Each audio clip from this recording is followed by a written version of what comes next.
everyone. Welcome back to the Anime Iceberg. I'm Megan, And I'm Meg.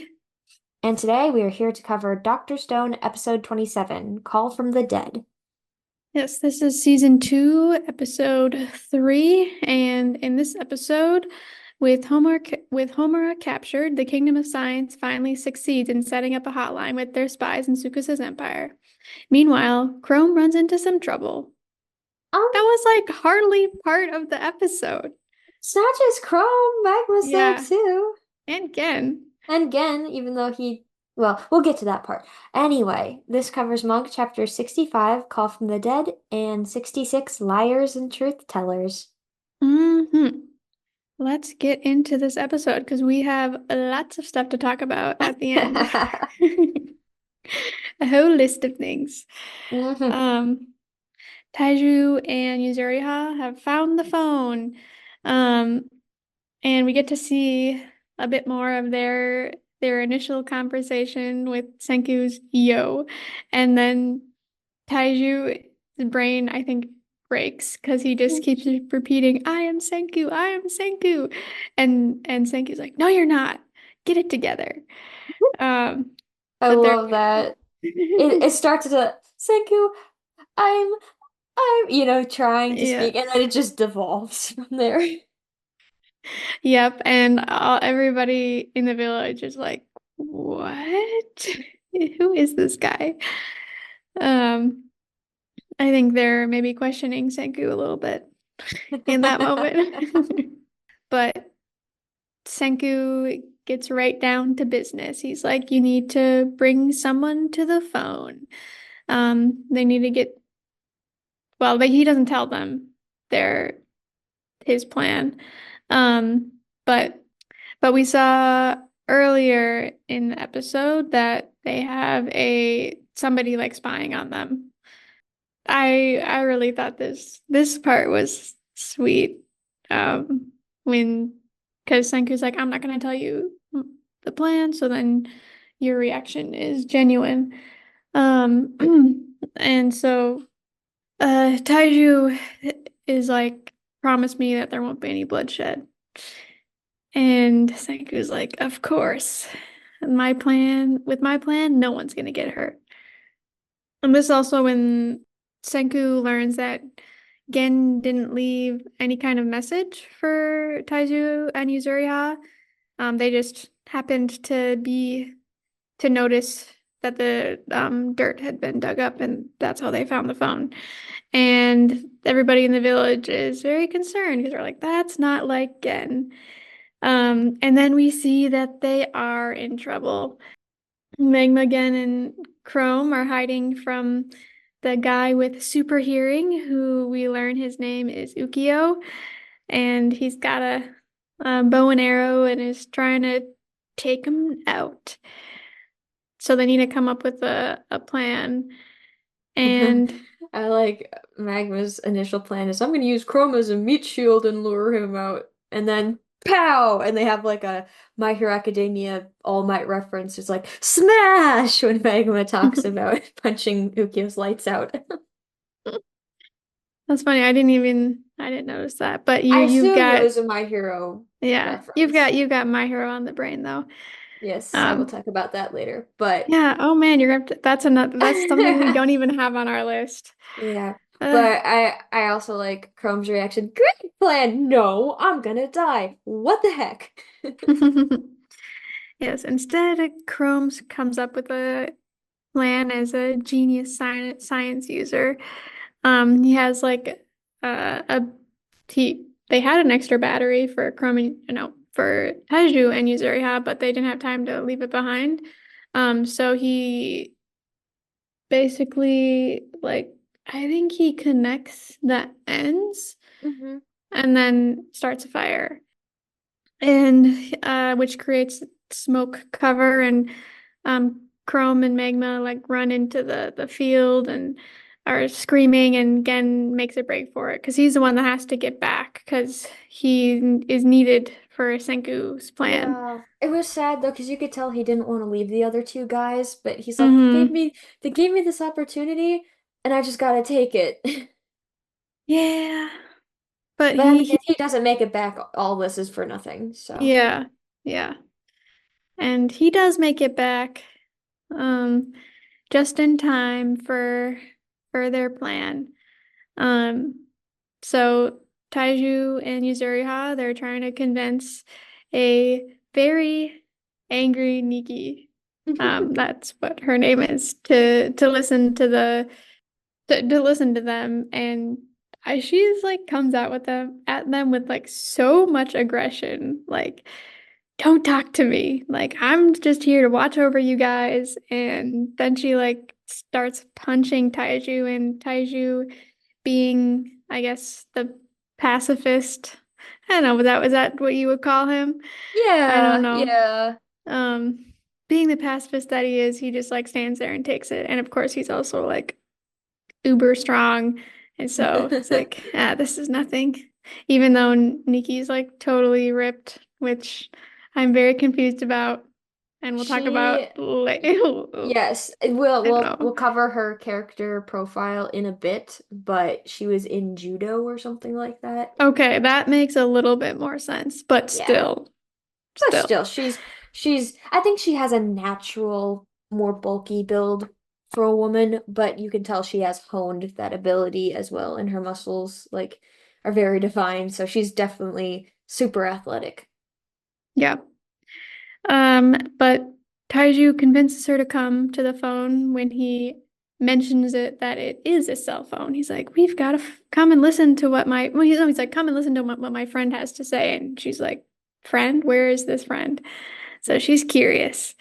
Um, and then we get Gen pretending to be Lillian, and they basically carry out their plan of being like, America is thriving and there's no reason to be savages. Um, uh, but it's kind of funny because, well, again, pretends to be Lillian, and then Senku also is talking and he's pretending to be her manager. Um, Sebastian. Sebastian. Okay, so this is where the dub I think is very smart with how they portray this. Because honestly, Senku in the dub has no reason he needs to talk at all. He just like butts in. He's like, "I'm her manager, Sebastian," and you're like, "Why does he need to talk when Lillian could do all the talking?"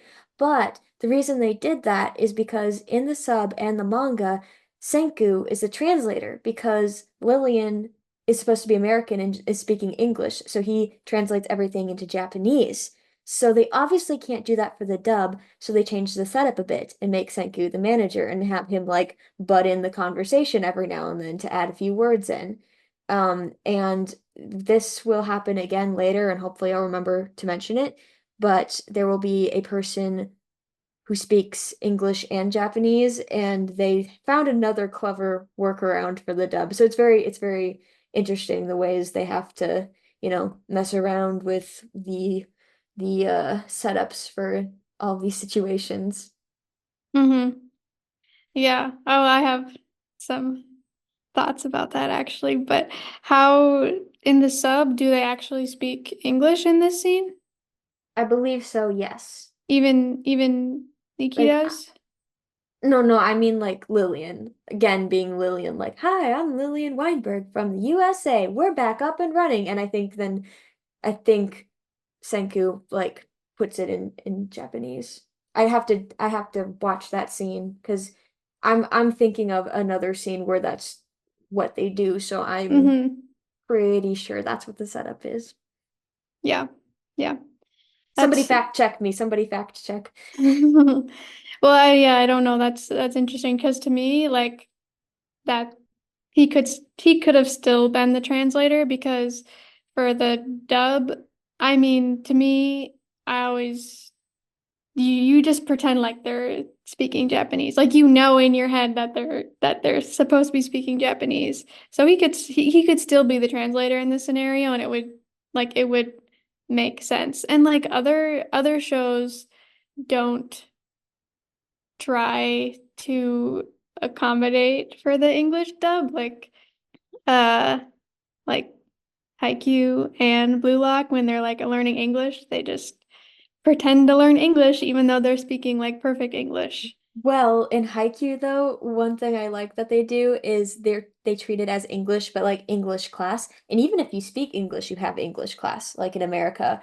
My Yeah. favorite one is I'm referencing the manga when I'm thinking of this. I'm not sure how they did it in sub, but there's a point where like Tsukishima is trying to tutor Kageyama in English, And he's like, and God, yeah, and so I so in the manga when I read it, it was like, why do I need to learn English? I'm Japanese. But what they did in the dub was like, I don't need to know no no, no English. English. So Yep, it I can love work that both scene. ways. I appreciate both, both iterations. Yeah, yeah, no, I think both is fine, but I actually think that him staying as a translator in this scene would actually make more sense. And like you would be able to pick it up, understand Yeah. what's happening. Although I think in Yeah. the other scene that you're talking about, I think it does, if I remember right, it does like work Yeah. pretty well. But we'll get to that Um, later. yeah. Anyway, Nikki like doesn't exactly buy their explanation. She's very suspicious, and it turns out they kind of in some ways picked like the it seems like they picked their worst person because she's a Lillian like super fan. Mm-hmm. So she's originally Yeah. like so excited, but then she's like, but Lillian was in space, so there's no way that um she's dead. She Uh also, I mean, like, she has that tiny sliver of hope that Lillian could be alive. Because mhm. Gen gives a reason, like, yes, I was in space, but once I got back, I was petrified just like everyone else. And now I'm revived. And Lillian's like, I want to believe you. I really do.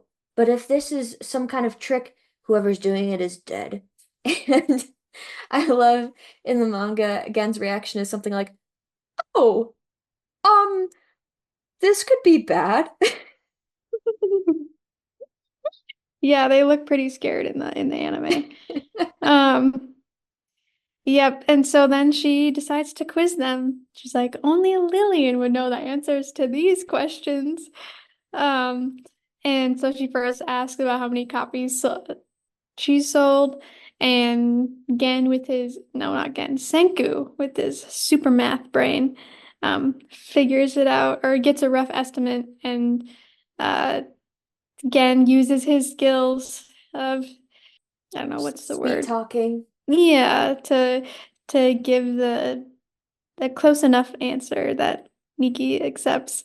And then and then she asks for her measurements. And they're both like so I don't know, not quite horrified, but um Well, this is like the most dumbfounded I've ever seen Senku look. uh-huh. Yep. But again, he pulls out a reference photo that he remembers he uses a reference photo that his dad sent of God, I have a her photographic and memory. yeah, seriously. Um and then he uses the photo to figure out her measurements. Goes into his Um mind palace. yes. And it turns out that shocker, Lillian is probably editing her photos because Niki's like, that's not right. Um, in the end, she still doesn't believe them. But then they play the song and she like tears up and at the end and like we see flashbacks of her life and basically Lillian was got her through some tough times and like a really important person in her life. Her and her music was too. And so then she asks Senku to preserve the song, and he promises to protect her with his life. And then she joins the Kingdom of Science. Yeah. And of Their course he's first gonna recruit. protect of course he's gonna protect that with his life, because not only does it have Lillian's song, but it's got his dad's voice on it. Mm-hmm. But yeah, I don't know. I like Nikki. She's just it seems like she changes sides pretty fast, but honestly, I feel like she was just being cautious. And Mm-hmm. once she had something to fight for, like a really good cause to join, she's like, "Yeah, I'm gonna help you," because I'm not sure if she really agrees with the way Sukusa's doing things. I don't know. Yeah, and We'll she's see. also like been following Taiju and Yuzuriha around. So like it's not like she hasn't been seeing them doing like atrocious things or, Right. like I She don't, knows they're yeah. good people, so she was probably just suspicious of them because she's like, they seem nice, but Tsukasa says they might be up to something. So Hmm. when she sees like, oh no, they're good people and their friend isn't so bad, and Tsukasa tried to kill him, unless I don't know, maybe Tsukasa doesn't really make that public knowledge, maybe she doesn't know. Yeah, I bet he does it. He didn't tell anybody that he or most people that he killed Senku, but just that Senku is dead. Yeah. And maybe he just told her like, I want you to keep an eye on these two people just in case. Tell me what they're up Hmm. to. Yeah, and I don't even know, like, she doesn't even know Senku's name because she just refers to him as their friend. Right. But anyway, Um, um, yeah. yeah, this happened in the anime and the manga, but I like the manga response that Senku gave a little bit better. But there's a point where Nikki says, I could see myself falling for you, Senku, and Senku in the manga says, let's nip that in the bud, okay? It's awesome. And getting more into Nikki's character, we got a little fighter file here.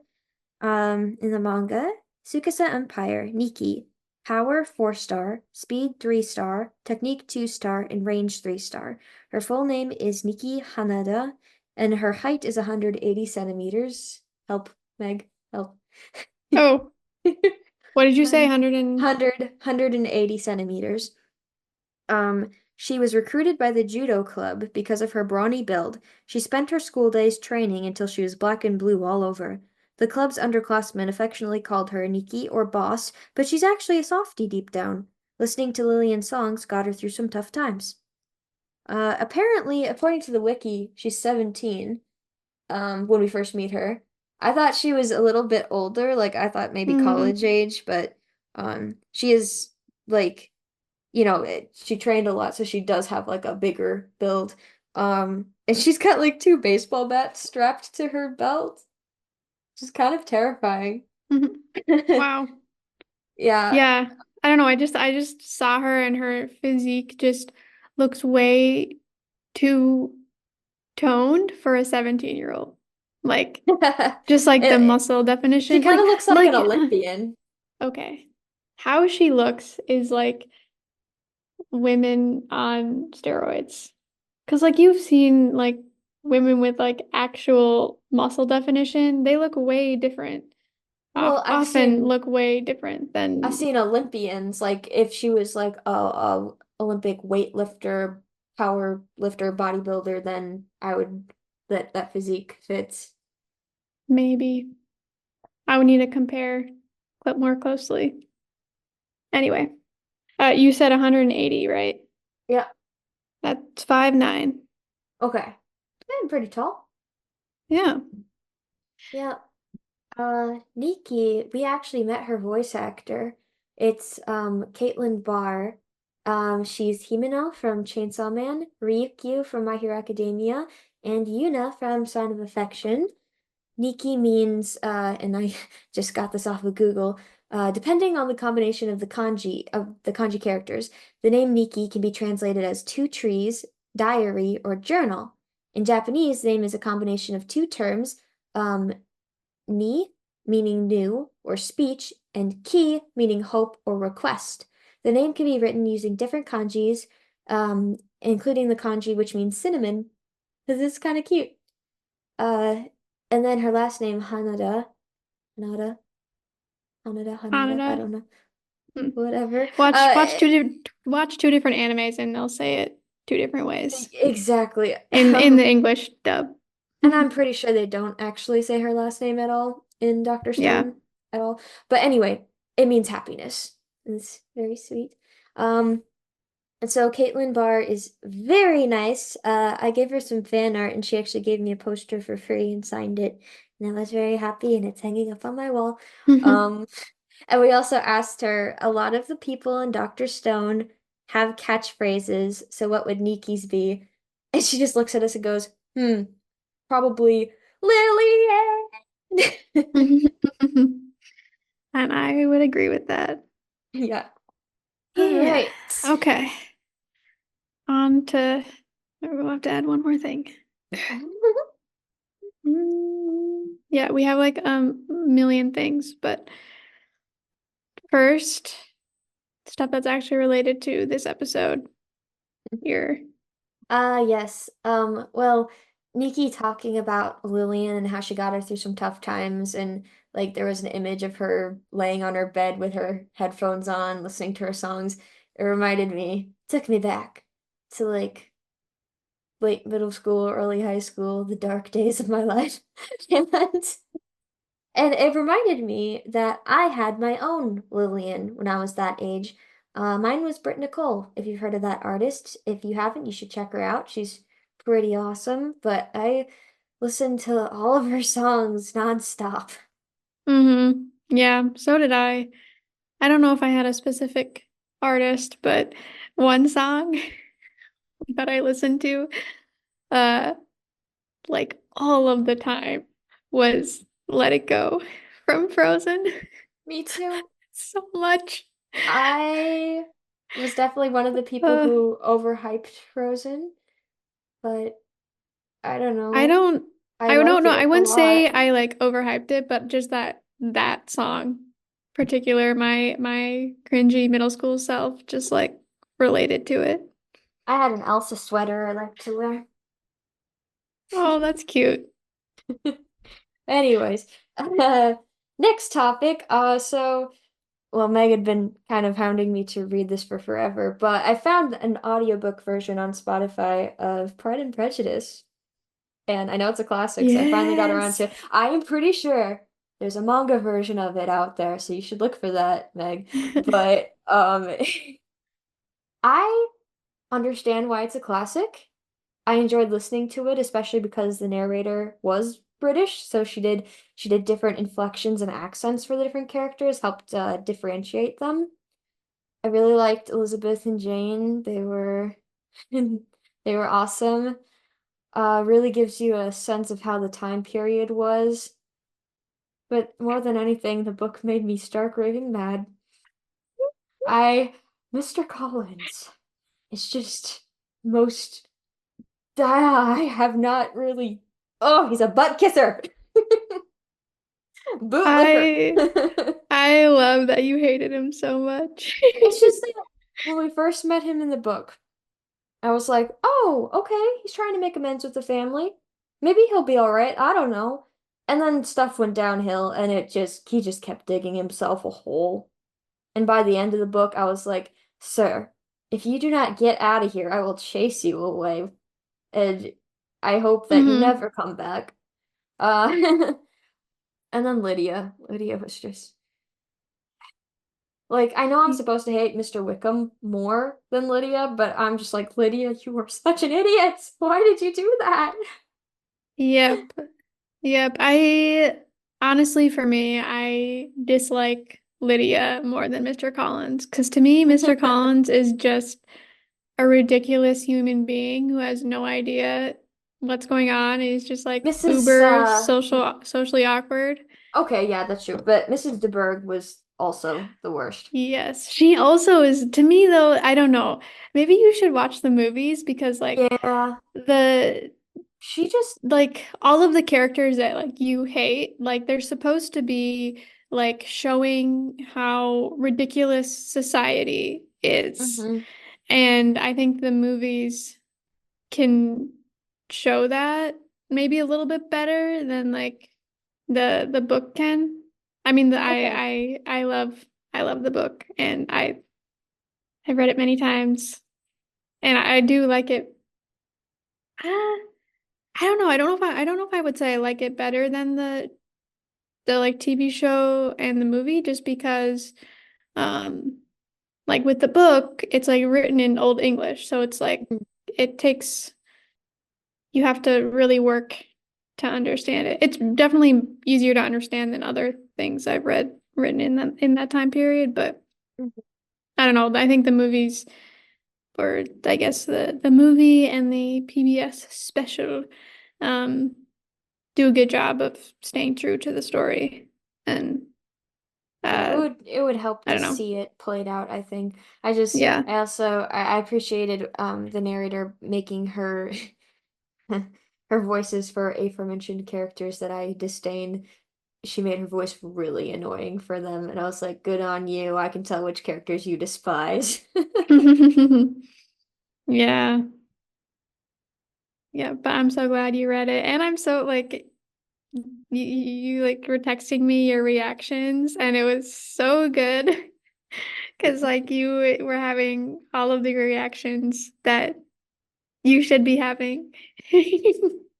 I mean, But I didn't expect to get so heated in like in the moment. It was just that yeah, I can usually find the good in a lot of characters in books, and there just wasn't a lot of good to be found in certain characters. So hmm yeah, I mean, and that's sometimes that is life sometimes. There's just some people I feel like I mean, at least I hope it's few and far between, but some people are not, there is nothing good about them. I don't know if I can say I've ever met somebody like that in like no, real life, I but I think you think of like some of the villains of history and you're like, right. yeah. No, I think that's why I got so fired up over Mrs. DeBerg and Mr. Collins though, because like even if you know people who have the same mindset as them, you can usually somehow, some way get through to them. But with those guys, it's like, Mr. Collins, I cannot get it through your thick skull that the world does not revolve around Mrs. DeBerg and you. I mean, I feel like there are people that are that like just oblivious is what I would say. Like, I mean, maybe and I've but met they're him in still, passing or when I was working yeah. retail and there were customers, but Yeah. but I've never been a close acquaintance or friend or family member with somebody who was a lost cause. And that's what books do is that they accentuate human nature, virtues and flaws. But like even with tough people that I know in real life, there have been moments of humanity with them hmm where I'm like, I don't think I would hope that any human would not be a lost cause. I would hope. Yeah. Yeah. I mean, I would think for the most part, no one is a lost cause. But I think there are moments in your life where it's hard to come back from. Yeah. It'll take a lot of work and sometimes more than people are willing to put in. Yep. Okay, Yep. next on Next. our long list. Um, I can't remember if I mentioned this or not, but I have started playing D&D for the first time. Um, we only had, well, I guess we've had two sessions, but the first session was just like set up stuff, I guess. Um, but it's been fun so far. I've enjoyed creating my character. Um, and Megan actually drew him for me, and he looks amazing. He's a little cutie. Um, and I'll share it on our Instagram. But also, um, I can't remember if you shared this or not yet, but you I have a think I new did. Instagram. Yeah, I Um, wanted to focus more on my the bent of the art career I want to take, but my Instagram is mangaka Megan, so mangaka underscore Megan. Um, and I'm hoping to also make a YouTube channel at some point.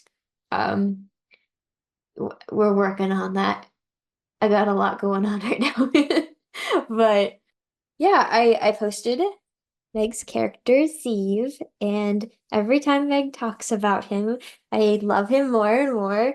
He might be my anime son, but she gave me the general info on him, and then she showed me some reference pictures of who she wanted to kind of model him after, personality and looks wise. And we've got Miyamura from Horimiya, Chifuyu from Tokyo Avengers, and Stark from Frieren, and I love all three of those boys. So I was just like, oh yeah, we're gonna have fun with this. And I don't know if I'll join your D&D group someday, but well, you know this, I've already got a inkling of what my character is going to be like in the backstory surrounding him and Zeev because they're going to be best friends. Of course. Yeah, little cuties. Um, yeah, but I'll share your Instagram Yeah. on our story maybe at some point when I get around to posting things on Instagram again. Um, I made one post this week. Hey, yeah, and somebody commented because there was the post you made this past week was pertaining to previous we had a skip week and you made a post saying like, hey, we're not going to be on this week, and somebody commented that they're looking forward to whenever our next episode comes out, and that warmed my little heart. But speaking of comments, we actually did get one. I saw Spotify notified me. We got a comment on our bonus episode, Tokyo Revengers, and I apologize for butchering this name, but Nyla Sternshard commented, and this is all caps, I was not ready for an outsider's ref, but I'm so happy it happened. And since that was about correlation I had made to The Outsiders by S.E. Hinton. If you haven't read it, go read it. But I took the liberty of replying and said, ah, so glad to meet another fan. I got hooked on The Outsiders musical and reread the book. It's so good. I've got to go back and watch the movie too. Yeah, I'm happy because I think honestly the Tokyo Revengers episode might be like one of my favorite episodes we've done so That is, far. That was really fun. that was very fun. So you're Yeah. the Naoto to my Hinata, apparently. Are you still salty about that? I like Hina. I'm glad I got her. It's just that I I know. feel like there weren't enough, given when the quiz came out, there weren't enough characters on the roster to accurately, like say which personality. Although I do agree with the Naoto one for you because we had already said that you're kind of like him. Yeah. Yeah. But anyway, next thing. Yeah, so I did something fun tonight. Ava and she actually bought me a ticket, so that was nice of her. But we went to the theater and watched the new My Hero Academia movie that came out. It's called You're Next, and the basic storyline is there's an All Might impersonator who, surprise, surprise, ends up being a villain that Deku and the gang have to take down. And there's a side plot with two new characters, Anna and Julio, and very cool quirks and character designs and auto mail and just I really liked it and the animation was very, very good. I only wish that we had more time because I feel like it just flew by and we didn't really get to know the new characters as well as I would have liked. And I think I'm just feeling that way because I'm coming off of the high that was the third movie where we got like this buddy adventure with Rhodey and Deku. So I was like, oh, I want to have more of that where they really bond. But it was still very good, and I think Deku made me laugh the most during the whole film. Oh, It was that's to well me his that's his surprising.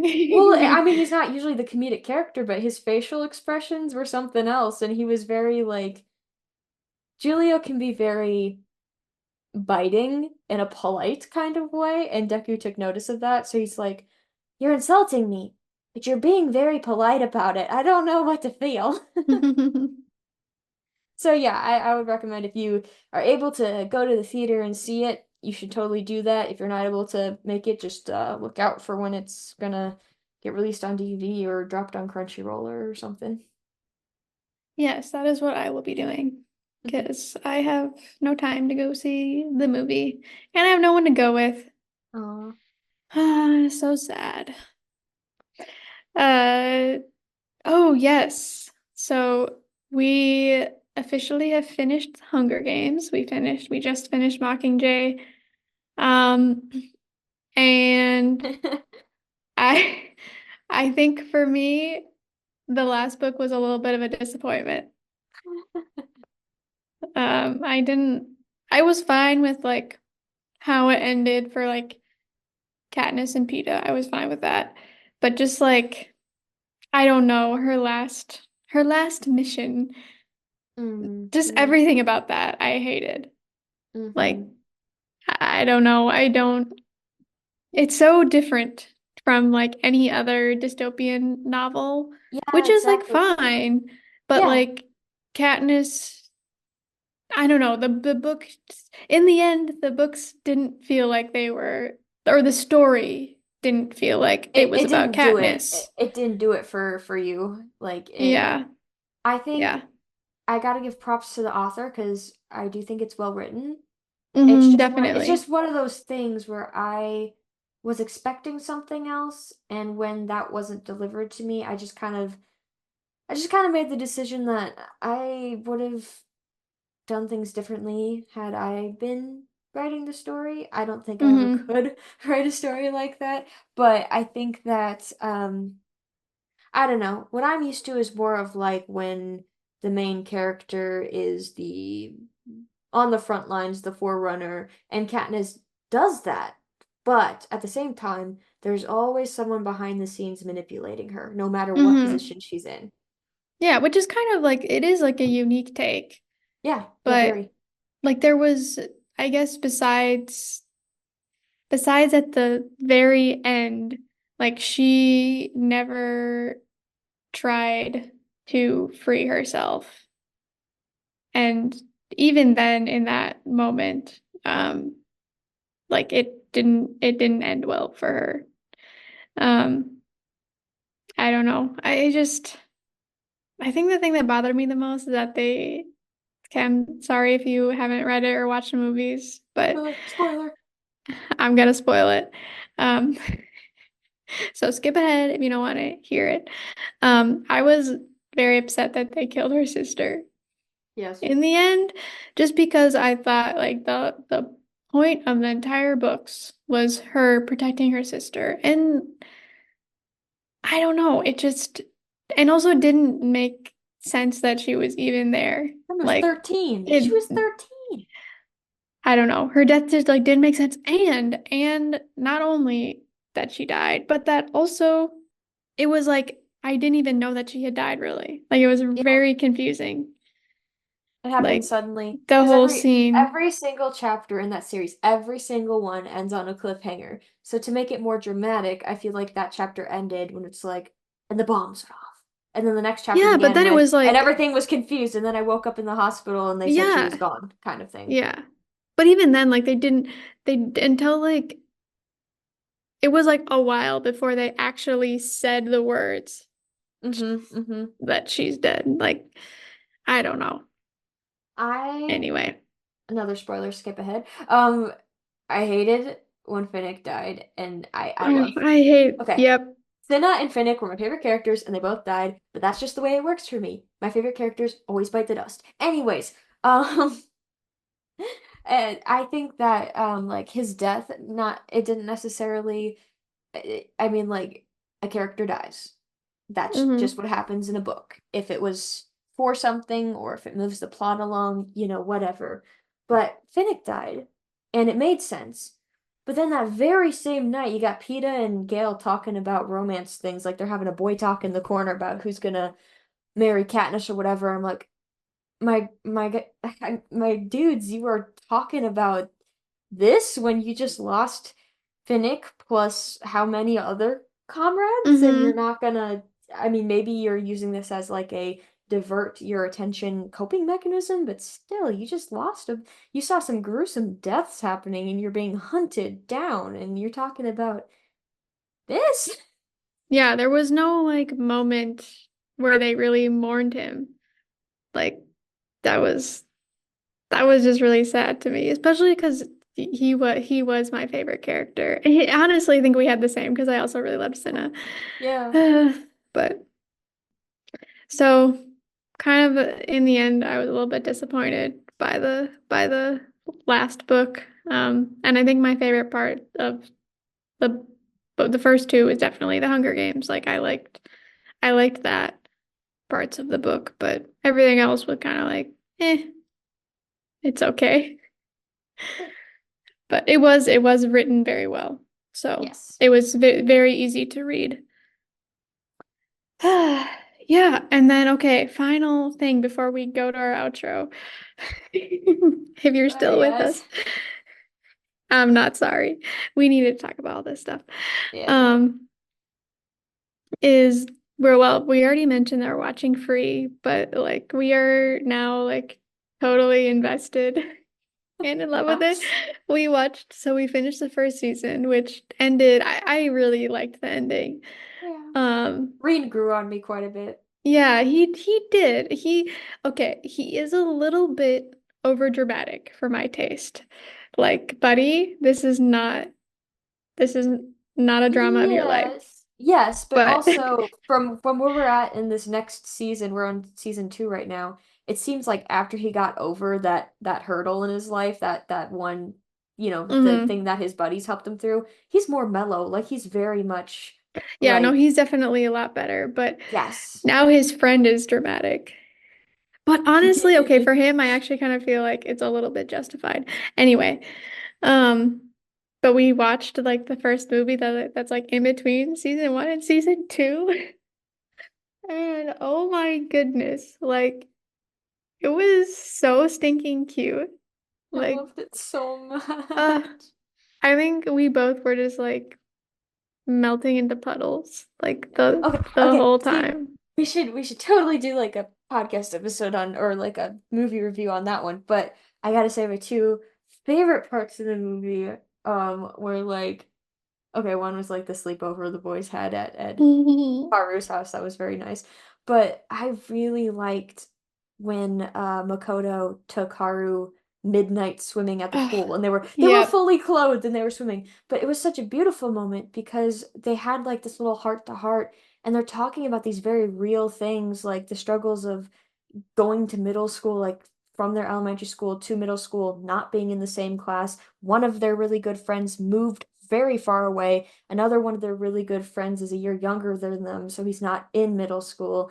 They've started a new club. They're not gelling with their teammates. It's just like, Hmm. I don't know. It's just real life stuff I and they how to talk about it. Yeah. And Yeah, I don't know. There's like something so precious about like guys being vulnerable with each other. Like And and he was holding Haru's hand, but they weren't making it like sorry to the shippers out there if you do ship it, but they're in middle school. Please don't ship it yet. But like I thought it was very platonic. And then Makoto had that line where he was trying to figure out if he was doing swimming because he liked the sport or if he was doing it just for Haru's sake. And he's like, hmm. I love swimming and I love you. So I choose to do it for both reasons. Yeah, it was so great. It honestly gave me the same vibes as the moment between Dazai and Otasaku. And Oh, if you know, you know. Um, I'm sure we'll be like, talking about that pretty soon. oh yeah, we probably will. I think honestly that might be like my favorite moment in that whole show. Even though Yeah.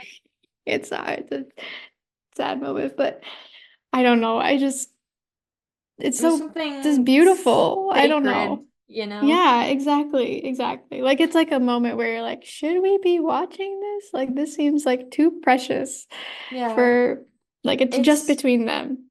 and I also liked Um, the other middle schoolers that we met in the movie, Asahi and Ikuya. mhm. I love their character designs. They're very, very cool. Ikuya's hair is amazing. That blue color is kind of cool.